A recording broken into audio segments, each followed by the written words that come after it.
Morning, Market Chameleons. Happy Friday. How you doing there, Dima? Good morning, Will. How are you? Great. For those who don't notice, I am not in my Think Vig Market Chameleon shirt. It is freezing in my studio this morning.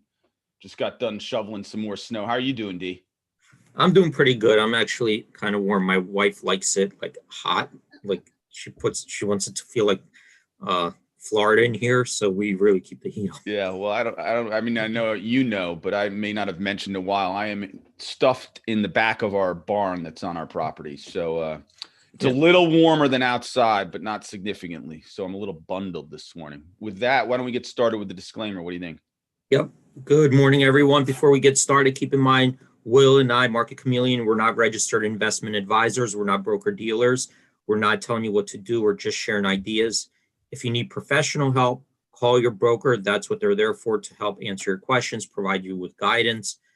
There's the disclaimer. Great job. We have some new chameleons on this morning. Listen, any questions, just put in the YouTube chat and I will try to get them in front of our man Dmitry. With that, what are you seeing this morning, Dima? Yep. So I think today what we'll do, cover what's going on in the pre-market hours, stocks that are moving. We'll take a look at the implied volatilities of the sector ETFs. I think we'll also take a look at the report, one of the new reports we launched this week with how the breakdown performance by sector. Let me see what else I wanted to cover. And I might take a look at seasonality, implied volatility seasonality chart. And then, of course, if you have any questions, Will, let me know. I'm going to try to get to those first along the way. Yeah, I know it's the end of earnings season, but if there is anything, their earnings every day, even though the main chunk of the season is over and they're not talking about earnings, but there are always some gems in there. So if you see anything in earnings, let us know too. Yeah, I'll take a look at that as well, cool. See if anything's coming up in the earnings front. So actually, we do have a question, and I can answer this. This is one of the few questions I can answer. John, thanks for joining first time. 9 a.m. every day during the trading week we are on. Right, D? Every morning, yep. 9 a.m.? Yep, 9 a.m. Eastern. 9 a.m. Excellent. All right. Okay. So right now we're looking at the pre-market report, and these are stocks that are trading in the pre-market hours before the market opens. We have the most active stocks, biggest percentage gainers, biggest percentage decliners. I'm going to take a look really quickly, see what's going on in stocks that have a market cap of $20 billion or higher. And these are, we got 13 that made the percentage gainers list and 9 on the percentage decliners list. The only one really top one, that's Airbnb, that just IPO'd, right? Well, that I think that's like only 2 days out, up 4%. Then we've got a couple other ones, nothing like trading lots of, this is 14,000 shares trading before in the pre-market hours, 28,000, 19,000. So nothing really big stands out. Here's Tesla, that's trading 951,000 shares in pre-market, up 1.8%. And when is that going in the S&P? Is that? I think it's like, in the next couple days. Yeah. So that's soon, up to $668 already. I think the Airbnb just listed options maybe yesterday. Let's take a look at Airbnb. I'm going to come back to this report. Let's just take a look at, I'm going to go to the Airbnb page. We'll load it up, see what's, so here it is.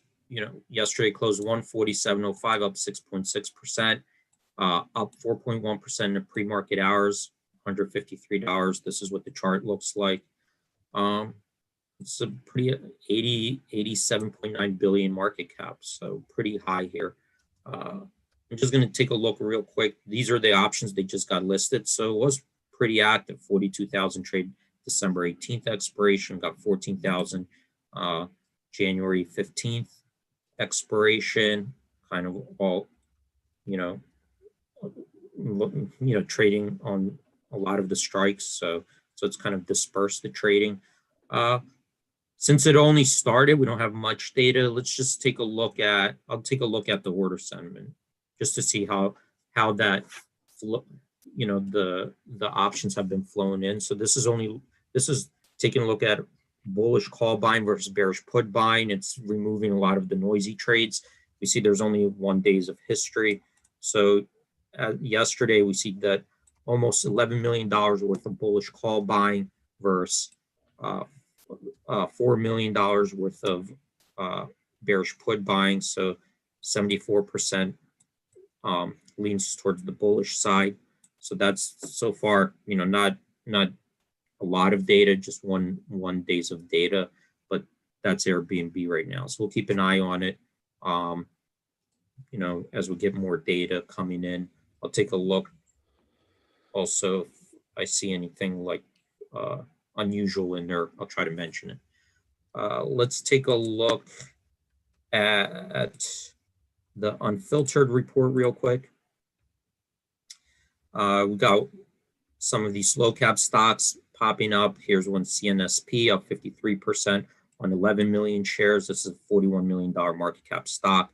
I just clicked on it, so let's just see what's going on in that stock. And if you scroll down here, this is the Catalyst news. I'll let you guys read it and try to interpret it for yourself. I'm just going to look at the price action analysis. So yesterday closed at $2.50. It was up 14.7%. In the pre-market hours, it's trading $3.74, up almost 50%. We see it's still in between its 52-week low and high. 562 is its 52-week high. Pre-market VWAP up $4.02, traded as high as $4.54 in the pre-market hours. 11.7 million shares trading hands compared to a float of 6.6 million. So very active in the pre-market hours. I'm going to take a look at its gap history just to see if it's ever done anything like this. So this is its gap up history tab. And what it's doing is looking at the 12 largest gap moves in the last 3 years. So over here, we got the date of the gap move, any notes. You could hover over here if there's press releases. These are the gaps on those days. So see on average, the biggest 12 gap moves, 22.6%, highest move, 69.1% over here on April 9th. So this is way above, actually, no, we've had, so this above the average, but, we've seen it higher before. Here's on April 9th. This is what the stock tended to do after the opening when it gapped. So from the opening to the high of the day, the average move was up 12.6%. From the open to the low of the day, average move was 16.1%. So this is more skewed towards the downside, 12.6% versus 16.1%. From the open to the close of the day, more often than not, it drifted lower. So 83% of the time, it closed lower from the opening price. 17% of the time, it closed higher. On average, it lost 9.1%. And you could see here that coming out of this 1 day, 2 day, 3 day, 1 week, and 2 weeks, tended to weaken. So that's really quickly price action from a historical perspective. Historically, when it had a big gap move to the upside, most of the time it didn't hold on to those gains or add to those gains. If you don't have any questions on the pre-market, Will, I'm going to keep moving on to the next report. Yep. All right. Let's take a look at, I'm going to take a look at the snapshot really quickly and see this is the S&P 500, SPY, and these are all the sector ETFs, which make up the S&P 500. So we got the consumer discretionary ETF, consumer staples, energy, financial. So we could see how the S&P is doing and relative, and then how the different sectors are doing relative to each other. The first one's up here is the volatility, the implied volatility, and this is the performance. So we see yesterday, everything but energy was up. Energy was down 0.5%. SPY is up 0.6%. All these other ones, best performer yesterday, materials and healthcare stocks. From implied volatility perspective, energy, the implied volatility in energy was up yesterday. All the other implied volatilities were down. So we see here right now, SPY implied volatility is subdued. It's in a 24.8 percentile rank. So what this is saying is right now, implied volatility is 17.1%. 20, which is saying that 24.8% of the last year's observations were lower. The rest of the observations were higher than the current level. This is the low for the year and the high for the year. So we could see this is 24.8 percentile rank. The lowest one, they're all in the subdued level. Consumer staples, 20.9 percentile rank. Utilities, 20.1 percentile rank. So implied volatility has come in considerably from relative to the last 252 days. I'm going to take a look at, let's take a look at SPY seasonality since this is going on. Let's see how it tended to perform. So I'm going to take a look at implied volatility and how it tended to go up and down based on, the calendar period. So take a look, volatility. By the way, this is something I'm still testing, so you're not going to see this yet. This is still my internal, but as I test it and work out the bugs, we'll push this out. So here I'm going to compare. This is how the implied volatility in SPY on average did during the calendar year. So you could see it's averaging out, year 2019, 2018, 2017, and taking the average implied volatility for the day to see when it tended to go up and down during the seasonal period. So I'm going to compare this to the average. You see this line over here, the straight line, that's the long-term average. So when we see it going above, implied volatility is climbing above the average. When we see it below, it tends to drift below the average. So like over here, we see here starting June, to August, implied volatility during those summer months kind of gets crushed. People go away, not a lot going on. It starts climbing back up. Here's where we are right now in December. So we're a little bit below that average, but you see we were kind of hovering around that average. January tends to be a little bit subdued, and right here around February it starts to climb again. So this is from a historical perspective, and we could kind of see here the summary down here in December, the median volatility. Here's I'm not going to take you have the average implied volatility for the months, right? The average implied volatility and then the median. So we see like here, the average got pulled because of the coronavirus. You can see here this year, implied volatility 52 in March, right? Which is way higher than the rest of them. And it kind of stayed high because of that corona. So let's just take a look at the median implied volatility, which kind of compensates for those outlier moves. We see here the high implied vol actually is in October. So October is like where really the implied volatility goes up the most, starts to climb in a little bit. November, December stays near the same kind of climb, ticks down in January, starts coming back up in February. So we see 13 dips in January, 11.8 starts climbing back up in February, March, and then we see it here dropping in July and August. So really quickly, that's just kind of a quick snapshot of a season implied volatility, how it trends on as a seasonal pattern. Let me move on to the next report, unless you have any more questions, because there's a bunch of other statistics, but I won't. Yeah, well, really quick, we had a newer chameleon on. Let me, I think it was Frank. Actually, no, it was John. Whether he has been on before, and again, it was either John, Andy, or there's a couple new chameleons on. But he was asking about an Ex Dividend. I wondered if you could just look at it, SEIC, in case people. I mean, we have a big dividend screener option, and I don't know if many chameleons know about it, but maybe you could take a look at SEIC, the Ex Dividend. Okay.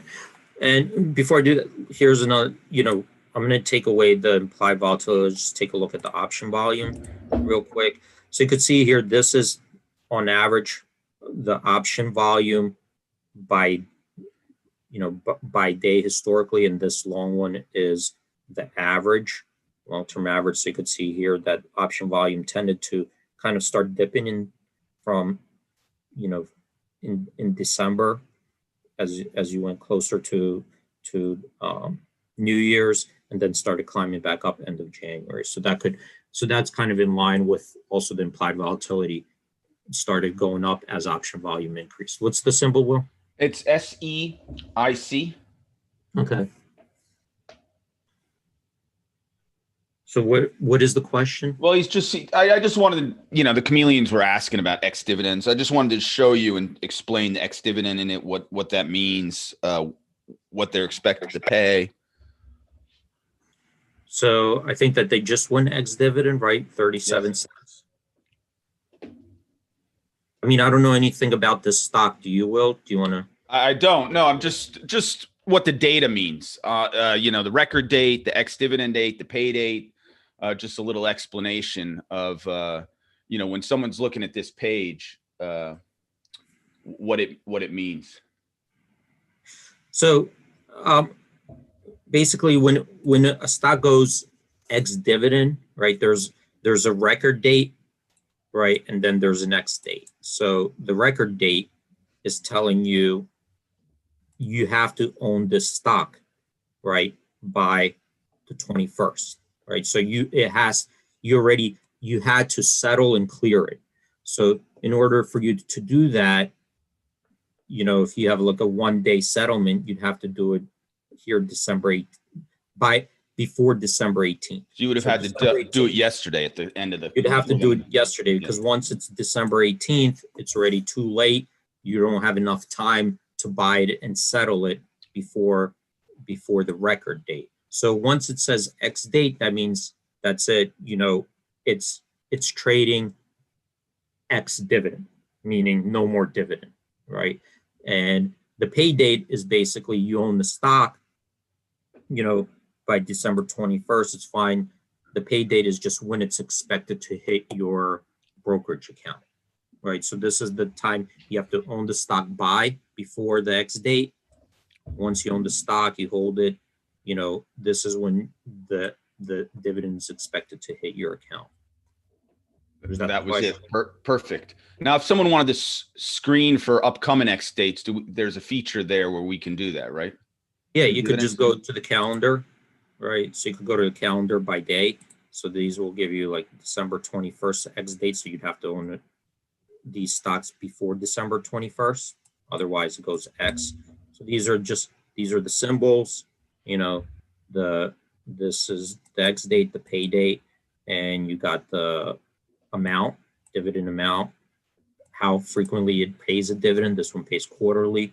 This is its market cap. This is kind of what the growth in the dividend in the last 3 years. So it kind of just gives you a little bit of an indicator what they've been doing with the dividend. This is the change from the prior. So if the prior dividend was lower, it'll tell you that this dividend is higher than the prior one. If it's the same, it'll just be blank. If it's lower, it'll give you an indication by how much. Very cool. So and you could use these screens if you want to just do my watch list. You could do it that way. You could do it by things in the S&P 500, ETFs, common. You have all these filters here to do it.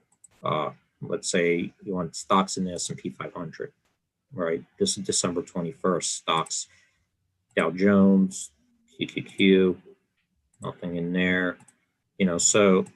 So not that many. This is for December 21st, has options. You have this ability. You could also just look at a full, if you go here, these are, this is more of, this is a premium feature, but you have like a master list, of all of them upcoming.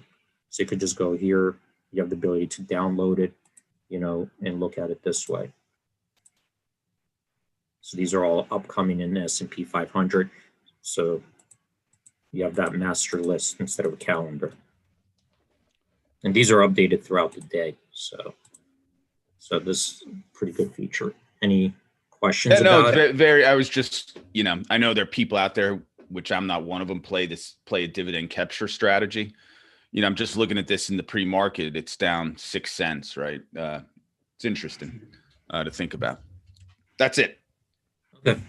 Let's take a look at the performance by industry, see what industries performed well yesterday. So these are all the industries, the different industries that we have. These are the amount of stocks in that industry. Because the markets are closed, this is the percentage of those stocks that were up on a day, percentage that were down, and this is the median return for the group for yesterday.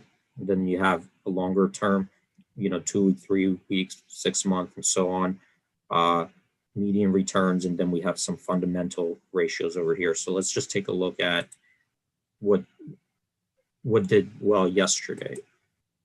So here's silver. There are 7 stocks in this group. All of them were up yesterday for an average gain of 7%. So I could open that up, and here you go. These are the symbols, the name. You could see here that they had pretty healthy returns yesterday. Median 7%. Let's take a look. Residential construction, there's 22 in that group. All of them were up yesterday for a median return of 4.8%. Aluminum, 5 stocks in that group, median return 4.3%. Gold, copper. So to me, it looks like kind of like what was going on yesterday, the inflation play. Those made the top of the list. Software right here, 79% of them were up. This has 200 in that group, up 1.7%. And we see here that if we go to the fundamentals, gross margin, 65% gross margin. So they have one of the highest gross margins out there. Here's another one, software, 70% gross margins. You see here, they're trading, this one's trading 9 times its book value on median. This one's 8 times its book value. It's got pretty high PEs. Let me take a look what else has kind of high growth. Here's one, 61% gross margins, medical devices. And we see here that they've had about on average 5-year growth rate, the income average growth rate is 12%, which is pretty good, with pretty healthy margins, 61.8% gross margins, and that's trading 4.6 times book value versus like the software sector, which is like 9 times book value. So really quickly, you could kind of just go in there, start analyzing the different sectors and see what's on a relative basis, what's been performing well. On a fundamental basis, you could see historical growth rates and fundamentals, PE ratios, median, book, price to book, and price to sales. Any questions on this? Well, yeah. Nope, it looks good, buddy. Okay. Any questions on anything else? Well, or I'll just keep moving on. Yeah, just keep moving. Okay. Here's earnings, upcoming earnings. Let's take a look here. Let's see. So these are stocks that are expected to report earnings in the next 2 weeks. I'm going to filter out stocks that have on average trade 5,000 contracts or more. So I got Nike here. It's the only one that made the list. That's expected today after the market close. The straddle's implying a move of 6.1% in either direction. That compares to a 4-quarter historical average move of 6.7% and a 12-quarter average move of 5%, with a high move of 11.1% in the last 12 quarters. So really not much going on in the earnings space. That's the only one that came up. If you're, let me see what else. If there's no questions on earnings, I'll just kind of move on and see what's popping up in the bullish bearish opportunities. Great. Okay. Actually, Pavel's asking if there's anything going on in Tesla with the opportunities. So if anything pops up, maybe talk about it. Okay. So here's test. Let's see the most active stocks. So these are the most active stocks. We got Apple. So here we got three stocks that popped up, but top three by edge. Or you know what? Let's do bullish bearish. Let's do that instead of most active. Let's see what pops up in the bullish opportunities.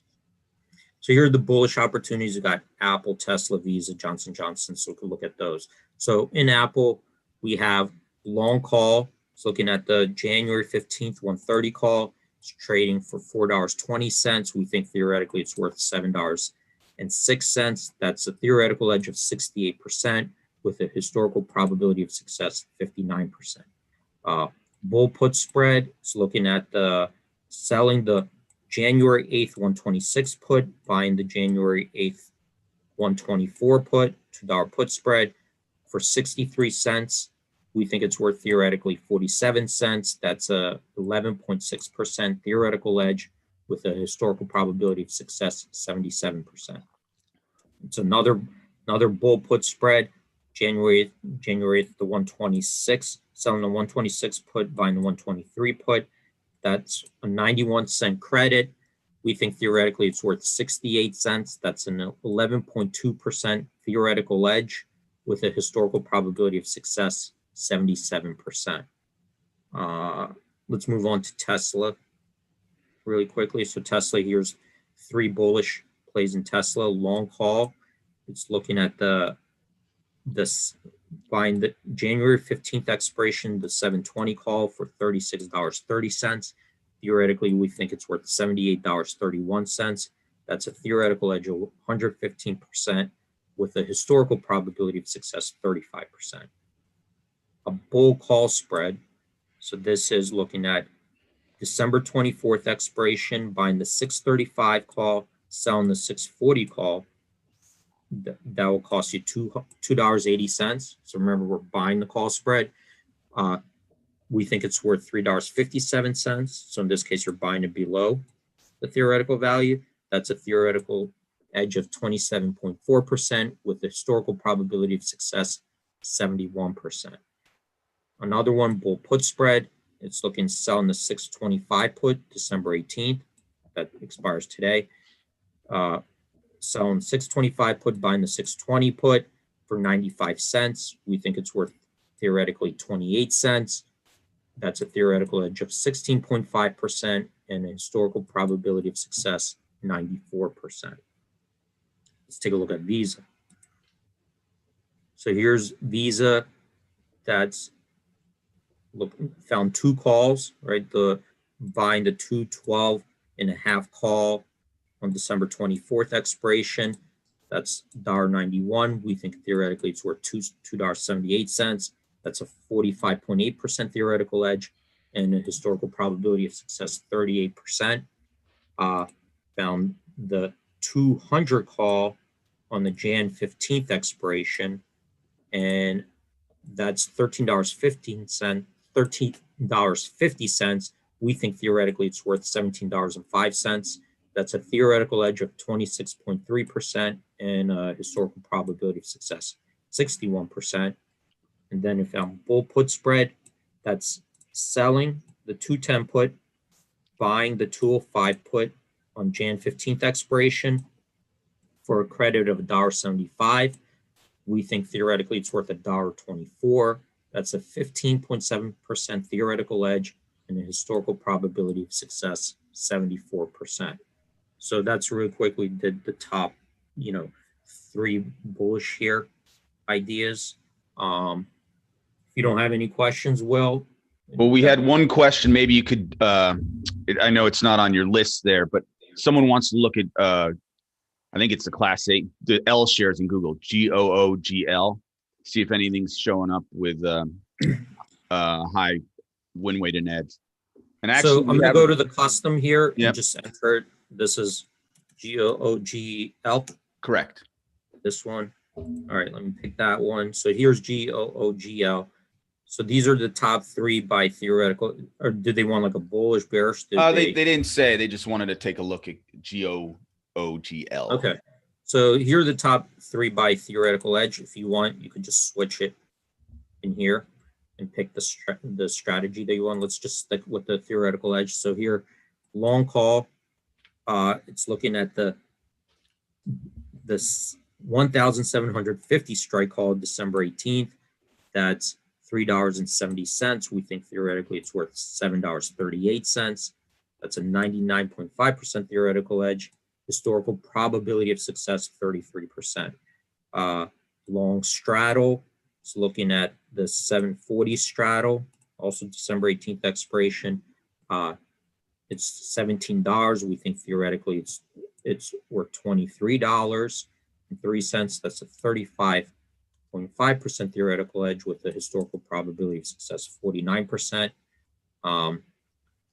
Let's take a look at like a bullish play. Let's look at like there's only we just hit the opening bell, D. You may want to end with that. Everyone, Thank you for being so nice. D, we had a family member, Andy, was on this morning. And the chameleons were really walking him through how to learn from the site, which was very cool. Thanks everyone for joining. Have a great weekend. D, any last words for the chameleons before they get out there to trade today? Yeah, have a great trading day. Stay safe. Thank you everybody for joining us every morning and for all your support, and hope to see you guys on Monday. Have a great weekend, everyone. Peace.